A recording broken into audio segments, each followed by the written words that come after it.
Pelaku usaha di Kabupaten Sampang setelah dilaksanakan pengawasan lapangan masih banyak yang belum melakukan laporan tentang realisasi investasi, atau biasa dikenal dengan LKPM laporan kegiatan penanaman modal.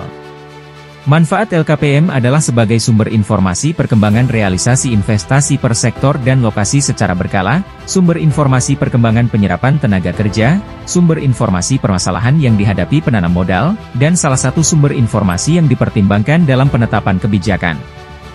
Maka dengan hal tersebut untuk meningkatkan kesadaran dan pengetahuan para pelaku usaha dalam menyampaikan laporan kegiatan atas usahanya, Dinas Penanaman Modal dan Pelayanan Terpadu Satu Pintu Kabupaten Sampang memiliki inisiatif untuk melakukan pendampingan kepada para pelaku usaha dalam penyampaian dan pengisian laporan kegiatan penanaman modal atau LKPM. Inovasi Faiz Lagi Online bermaksud memfasilitasi dan membantu para pengusaha untuk dapat memenuhi kewajiban tersebut.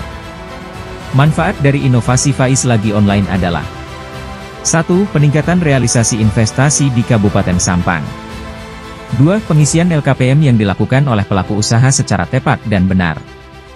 Dampak inovasi Faiz Lagi Online pakai jempol adalah pengajuan pelaporan LKPM online oleh pelaku usaha disampaikan tepat waktu sehingga pelaku usaha tidak dapat surat teguran dari BKPM RI atau Kementerian Investasi.